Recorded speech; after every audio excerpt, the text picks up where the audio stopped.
Hi to all, welcome to my channel study with Nancy. सभी को good morning and सभी को राम राम, सभी को नमस्ते, सभी को सत श्री अकाल और सभी का स्वागत है हमारे चैनल के ऊपर।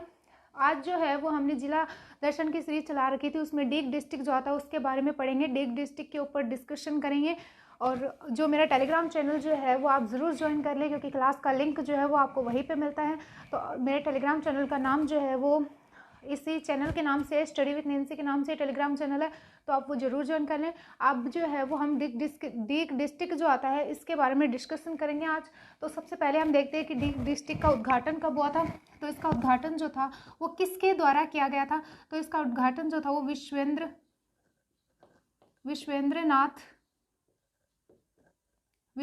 सिंह के द्वारा किया गया था। विश्वेंद्र सिंह के द्वारा किया गया था और ये जो है वो पर्यटन मंत्री आते हैं।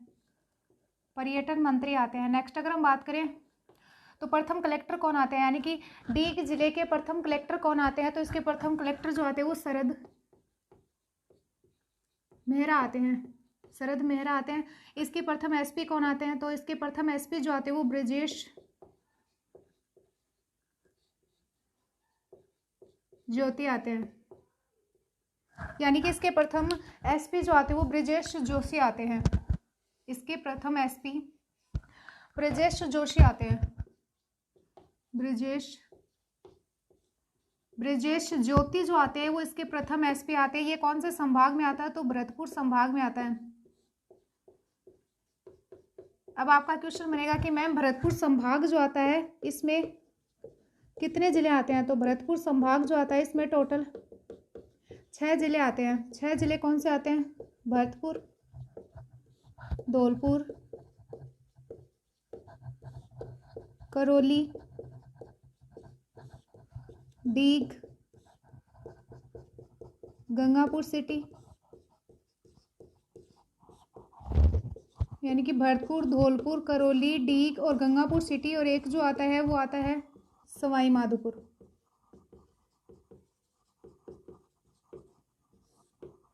ये जो आते हैं वो भरतपुर संभाग में आते हैं। ये किससे विभाजित हुआ था। तो भरतपुर जिले से विभाजित हुआ था। ये जो दो जो है वो जिलों के साथ में सीमा बनाता है। 2 जिले कौन से आते हैं, अलवर, भरतपुर, और ये जो है वो 2 राज्यों के साथ में भी सीमा बनाता है। 2 राज्यों के साथ सीमा बनाता है। 2 राज्य कौन से आते हैं। तो एक तो जो आता है वो हरियाणा आता है और एक यूपी आता है। राजस्थान के ऐसे 4 जिले हैं जो 2 राज्यों के साथ में सीमा बनाते हैं। 2 राज्यों के साथ में सीमा बनाते हैं। 4 जिले कौन कौन से आते हैं। तो एक तो जो आता है वो हनुमानगढ़ आता है। हनुमानगढ़ जो आता है वो पंजाब और हरियाणा के साथ में सीमा लगाता है। एक डीग आता है जो कि हरियाणा और यूपी के साथ में सीमा लगाता है। एक जो आता है वो धौलपुर आता है। धौलपुर जो आता है वो यूपी और मध्य प्रदेश के साथ सीमा साझा करता है। और चौथा डिस्ट्रिक्ट जो आता है वो बांसवाड़ा आता है।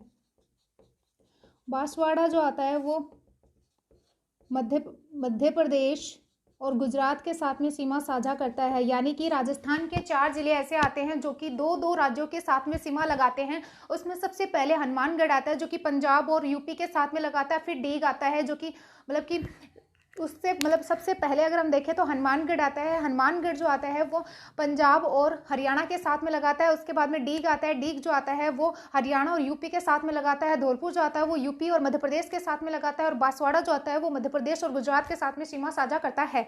अब हम बात करते हैं कि ये जो डीग डिस्ट्रिक्ट जो आता है इसमें उपखंड कितने आते हैं। तो डीग डिस्ट्रिक्ट में उपखंड जो आते हैं वो 4 आते हैं, यानी कि 6, यानी कि इसमें 6 जो आते हैं वो उपखंड आते हैं। तहसीलें कितनी आती है। तो 9 तहसीलें आती हैं। उपखंड कौन कौन से आते हैं। एक तो जो आता है वो कामा आता है, एक डीग आता है, एक कुम्हेर आता है, एक जो आता है वो नगर आता है, एक जो है वो पहाड़ी आता है। यानी कि डीग डिस्ट्रिक्ट में जो वो उपखंड कितने आते हैं। तो 6 उपखंड आते हैं, जिसमें एक पहला कामा, डीग, कुम्हेर, नगर, पहाड़ी और छठा जो आता है वो सिकरी आता है। और अगर हम तहसीलों के बारे में बात करते हैं तो कामा, डीग, जनुथर, जुरहरा, पहाड़ी, सिकरी, नगर, राहर, नगर, राहर। यानी कि तहसीलें जो आती हैं वो टोटल 9 तहसीलें आती हैं। 9 तहसील जो आती हैं उसमें पहली तहसील कामा आती है, डीग आती है, जुनथर आती है, सिकरी आती है, और एक और जो आ जाती है वो कुम्हेर आती है, कुम्हेर। यानी कि डीग डिस्ट्रिक्ट जो आता है इसमें तहसीलें 9 तहसीलें आती है। उपखंड जो आते हैं वो 6 आते हैं। 9 तहसीलें कौन सी आती है? कामा आती है, जुनुथरा आती है, डीग आती है, जुरहरा आती है, सिकरी आती है और कुम्हेर आती है, और नगर आती है, पहाड़ी आते हैं और डीग आता है। ये जो आती है वो हमारी तहसीलें आती है और ये उपखंड आते हैं। नेक्स्ट अगर हम बात करें तो डीग डिस्ट्रिक्ट जो आता है इसकी घोषणा कब हुई थी? तो इसकी घोषणा जो थी वो 17 मार्च 2023 को डीग डिस्ट्रिक्ट की घोषणा की गई थी। अधिसूचना कब मतलब मंत्रिमंडल के द्वारा मंजूरी कब मिली थी? तो 4 अगस्त 2023 को मंत्रिमंडल के द्वारा मंजूरी मिली थी। अधिसूचना जारी कब हुई थी? तो अधिसूचना जारी हुई थी 6 अगस्त 2023 को अधिसूचना जारी हुई थी। अधिसूचना लागू कब हो गई थी? तो 7 अगस्त 2023 को जो अधिसूचना लागू हो गई थी। अगर हम नेक्स्ट बात करें तो इसका उपनाम क्या आता है? तो डीग को जो जल महलों की नगरी कहा जाता है, जल महलों की नगरी कहा जाता है। इसको फव्वारों की नगरी कहा जाता है, फव्वारों की नगरी कहा जाता है। और अगला हम बात कर रहे थे कि इसके उपनामों के बारे में डिस्कशन कर रहे थे। उपनाम जो आते हैं वो इसे जल महलों की नगरी कहा जाता है, फव्वारों की नगरी कहा जाता है, 84 कोशी ब्रज परिक्रमा क्षेत्र के नाम से इसको जाना जाता है। इसका प्राचीन नाम क्या आता है? यानी कि इसको जो है वो 84 कोशी ब्रज परिक्रमा के नाम से जाना जाता है। 84 कोशी ब्रज परिक्रमा के नाम से जाना जाता है। यानी कि डीग को जो है वो और क्या कहा जाता है?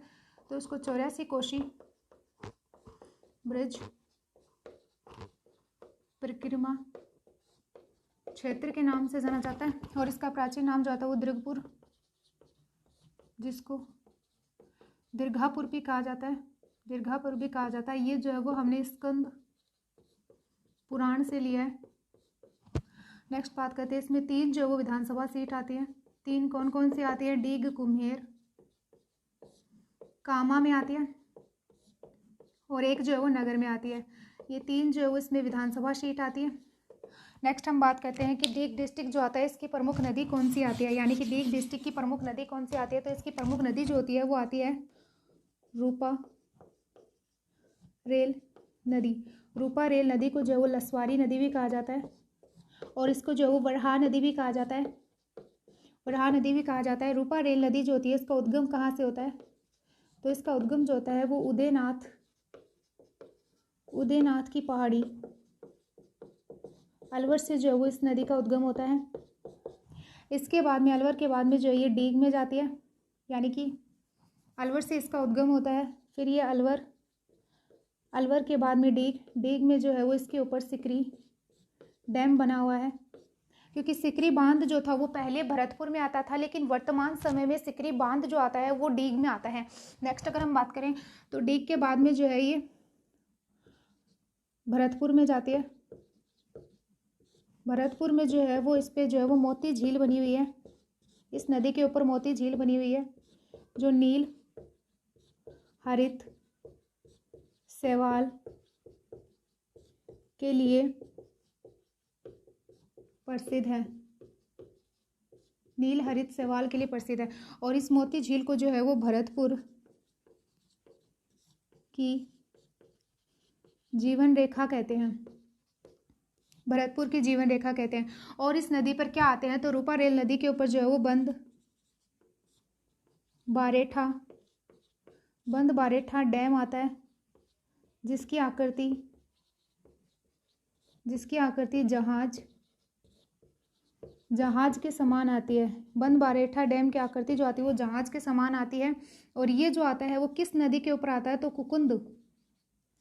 कुकुंद नदी के ऊपर आता है, क्योंकि कुकुंद नदी जो आती है वो रूपा रेल नदी की सहायक नदी आती है। रूपा रेल नदी की सहायक नदी जो आती है वो कुकुंद नदी आती है, जिसके ऊपर बंद बारेठा डैम बना हुआ है। और इसके कुकुंद नदी के ऊपर जो है वो एक और आता है, जो कि आता है बंद बारेठा अभयारण्य आता है। और ये बंद बारेठा अभयारण्य जो आता है वो भरतपुर में आता है। बंदबारेठा अभयारण्य जो आता है वो भरतपुर में आता है, जो कि कुकुंद नदी के ऊपर आता है। नेक्स्ट अगर हम बात करते हैं तो ये जो भरतपुर जो आता है इसमें सावन भादो महल जो आता है वो कामा डीग में, यानी कि पहले सावन भादो महल जो था वो भरतपुर में आता था, लेकिन वर्तमान समय में सावन भादो महल जो आता है वो कामा डीग में आता है। तो सावन भादो से रिलेटेड जो और फैक्ट्स बन जाते हैं वो भी हम डिस्कस कर लेते हैं एक साथ ही। इसलिए सावन भादो झील कहाँ पे आती है, तो वो अचलगढ़ सिरोही में जो वो सावन भादो झील आती है। और झरना कहाँ पे आता है, तो जोधपुर में जो है वो झरना आता है, सावन भादो झरना। और कढ़ाई कहाँ की फेमस है, तो देशनोक बीकानेर की जो वो कढ़ाई फेमस है। बीकानेर में जो वो जूनागढ़ का किला आता है, और जूनागढ़ के किले का निर्माण राव बीका के द्वारा करवाया गया था। बीकानेर में जो है वो करणी माता का मंदिर आता है। सफ़ेद काबा जो होता है वो सफ़ेद चूहों को कहा जाता है। और अगर हम बात करें तो जो सावन भादो सिंचाई परियोजना जो आती है वो कोटा में आती है। और राजस्थान का सबसे प्रसिद्ध दशहरा मेला जो आता है वो कोटा का प्रसिद्ध है। राजस्थान का दशहरा मेला जो आता है वो भी कोटा का प्रसिद्ध है। और भोजन थाली मेला जो होता है वो कहाँ का फेमस है, तो वो भोजन थाली मेला कहाँ लगता है, तो कामाडीग में जो वो भोजन थाली मेला लगता है। और ये मेला कब भरता है, तो भाद्रपद पूर्णिमा को इस मेले का आयोजन किया जाता है। भोजन थाली मेला कामाडीग में आता है और ये भाद्रपद पूर्णिमा को भरता है। गंगा दशहरा मेला जो आता है वो भी कामाडीग का आता है, कामाडीग का आता है। और ये गंगा दशहरा मेला जो है वो ज्येष्ठ शुक्ल सप्तमी को जो है ये मेला भरता है।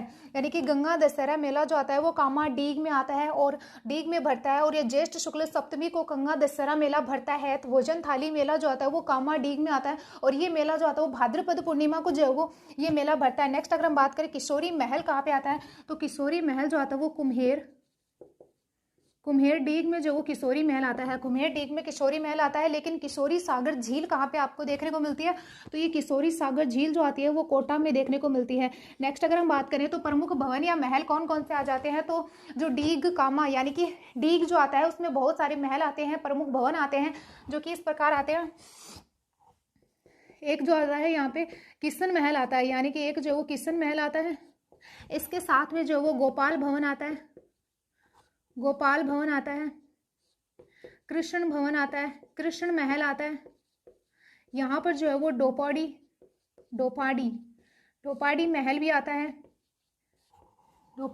आता है। यानी कि जो डीग जो आता है यहाँ पर बहुत सारे महल आ जाते हैं, जिसमें कि किशन भवन आता है, किशन भवन या किशन महल आ जाता है, गोपाल भवन आता है, कृष्ण भवन आता है और यहाँ पे जो वो नंद भवन भी आता है, यानी कि यहाँ पे नंद भवन भी आता है। और ये जो गोपाल भवन जो आता है ये यहाँ का सर्वश्रेष्ठ या सबसे बड़ा भवन आता है। सबसे बड़ा भवन जो आता है वो गोपाल भवन आता है। और अगर हम बात करें तो ये जो नंद भवन जो आता है ये आयताकार कक्ष आता है, आयताकार कक्ष। यानी कि जो नंद भवन जो आता है वो आयताकार कक्ष आता है। गोपाल भवन यहाँ पर आता है, किशन भवन यहाँ पर आता है और कृष्ण भवन महल यहाँ पर आता है। और यहाँ पर जो केशव भवन भी आता है, केशव भवन भी आता है। और नंद भवन जो आता है वो आयताकार कक्ष के समान आता है। सावन भादो महल यहाँ पर देखने को मिलता है। और अगर हम और फैक्ट्स की बात करें तो डिपोडी का महल भी यहाँ पे देखने को मिलता है। डिपोडी का महल जो है वो भी यहाँ पे देखने को मिलता है। ये सारी चीज़ें जो आ जाती हैं वो डीग में आ जाती हैं, ठीक है। नेक्स्ट अगर हम बात करें कुम्हेर गोवंश अनुसंधान केंद्र, यानी कि एक अनुसंधान केंद्र आता है जो कि कुम्हेर गोवंश अनुसंधान केंद्र जो आता है वो डीग में आता है। और गोकुल चंद मंदिर जो आता है ये डीग में आता है। गोकुल चंद मंदिर जो आता है वो डीग में आता है। और ये जो है वो वल्लभ संप्रदाय से संबंधित है। नेक्स्ट अगर हम बात करें गोकुल चंद मंदिर एक और आता है जो कि कहाँ पे आता है, तो करौली में आता है, जो कि गौड़िया संप्रदाय से रिलेटेड है, गौड़िया संप्रदाय से संबंधित है। और ये जो गोकुल चंद मंदिर जो आता है वो कहाँ पे आता है, तो ये डीग में आता है, डीग में। अगर हम बात करें नौटंकी जो आती है इसकी प्रसिद्ध कलाकारी या इसके जनक जो माने जाते हैं वो भूरे लाल को माना जाता है। भूरे लाल को माना जाता है। भूरे लाल कहाँ के आते हैं, तो ये डीग के आते हैं। और ये नौटंकी कला जो आती है, इसको अंतर्राष्ट्रीय स्तर पर जो वो ख्याति दिलाने का कार्य किसके द्वारा किया गया था, तो वो गिरी प्रसाद और नथुलाल या नथुराम के द्वारा किया गया था। ये कौन सी शैली में आती है, तो ये हाथरस शैली में आती है। हाथरस शैली में आती है।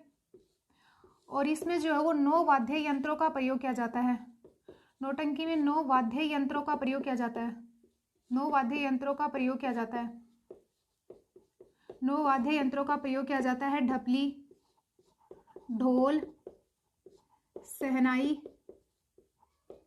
आदि का प्रयोग इसके अंतर्गत किया जाता है। और इसके जो प्रसिद्ध कलाकार जो आते हैं वो नथुराम या नथुलाल, और यानी कि अंतर्राष्ट्रीय स्तर पर ख्याति दिलाने का कार्य जो है वो इन दोनों के द्वारा किया गया था। गिरी प्रसाद नथुलाल और नथुराम के द्वारा जो है वो किया गया था। नेक्स्ट अगर हम बात करें तो और जो है वो डीग डिस्ट्रिक्ट में क्या आता है, तो एक मेवात क्षेत्र आता है। यानी कि मेवात क्षेत्र में जो है वो कौन कौन से जिले शामिल किए जाते थे, तो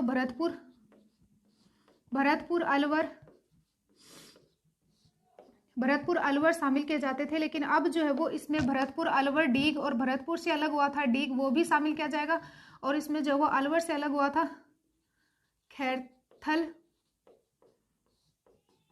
खैरथल, तिजारा और कोटपुतली बहरोड। खैरथल, तिजारा और कोटपुतली बहरोड। तो आप कहोगे कि कोटपुतली बहरोड जो आता है उसमें जयपुर का हिस्सा भी आता है, क्योंकि कोटपुतली जो आता है वो जयपुर का हिस्सा आता है। तो कोटपुतली जयपुर से और बहरोड जो वो अलवर से लिया गया है, इसलिए जो मेवात क्षेत्र जो आता है उसमें भरतपुर, अलवर, डीग और खैरथल और कोटपुतली बहरोड जो है वो भी शामिल किए जाएंगे। और मेवात क्षेत्र कार्यक्रम, यानी कि एक मेवात क्षेत्र कार्यक्रम चलाया गया था। मेवात क्षेत्र कार्यक्रम जो था वो कब चलाया गया था, तो 1987-88 में मेवात क्षेत्र कार्यक्रम चलाया गया था। एक भाषा बोली जाती है जो कि बागड़ी आती है। बागड़ी जो आती है वो भेड़ की नस्ल भी आती है। बागड़ी जो आती है वो भेड़ की नस्ल आती है। और ये जो है वो भरतपुर, अलवर और डीग में जो है ये बागड़ी भाषा जो है वो बोली जाती है। तो ये आपके लिए इंपॉर्टेंट हो जाता है कि डीग जो आता है उससे, डीग में, भरतपुर में, अलवर में जो है वो बागड़ी बोली जाती है। बागड़ी जो आती है वो भेड़ की नस्ल भी आती है। अब हम जो है वो डीग के कुछ जल महलों की चर्चा कर लेते हैं। यानी कि डीग में जो है वो जल महल भी आते हैं, जिनको डीग के जल महलों के नाम से जाना जाता है। इसीलिए जो वो डीग को जल महलों की नगरी कहा जाता है। तो अगर हम बात करें डीग के जल महलों का निर्माण जो था, वो निर्माण कार्य शुरू जो था वो बदन सिंह ने किया था। और इस निर्माण कार्य को पूर्ण जो था वो महाराजा सूरजमल ने किया था। महाराजा सूरजमल जी ने किया था। सूरजमल जी को जो है वो जाटों का अफलातून कहा जाता है, क्योंकि भरतपुर जो था वो पहले जाट रियासत आता था।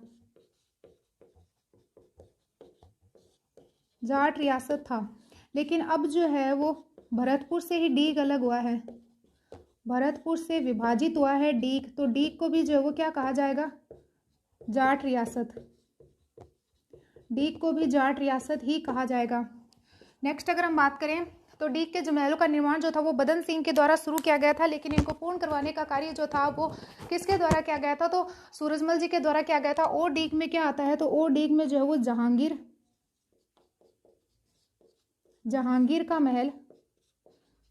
का महल जो आता है वो भी डीग में आता है। जहांगीर का महल जो आता है वो एक और जगह पे आता है, पुष्कर अजमेर में भी जहांगीर का महल देखने को मिलता है। यानी कि पुष्कर अजमेर में जो है वो भी जहांगीर का महल देखने को मिलता है। और जल महल, ये जो जल महल जो आता है वो हमें जल महल जयपुर में मिलता है। जयपुर में कहाँ मिलता है, तो मानसरोवर जो झील जो आती है, मानसरोवर झील कि गर्भावती मानसरोवर झील की गर्भावती नदी के पानी को रोककर जल महलों का निर्माण करवाया।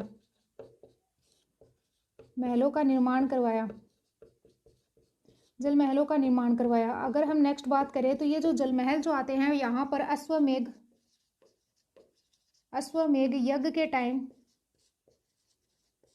यज्ञ के समय पंडित यहीं पे ठहरे थे, पंडित यहीं रुके थे। और एक और जल महल आता है, वो कहाँ पे आता है? तो एक जल महल जो आता है वो पिछोला झील में आता है। पिछोला झील में एक जल महल और आता है, पिछोला झील में एक जल महल और मिलता है। ये जल महल से रिलेटेड फैक्ट्स आ जाते हैं। अगर हम नेक्स्ट बात करें तो ये सारे फैक्ट जो आते हैं वो डीग डिस्ट्रिक्ट से रिलेटेड हैं, तो ये आपके लिए इंपॉर्टेंट हो जाते हैं। अगले यानी कि और जो टॉपिक आते हैं उनके बारे में हम अगली क्लास में डिस्कशन करेंगे। अगर वीडियो अच्छा लगा हो तो लाइक शेयर और सब्सक्राइब जरूर करें। Thank you and bye.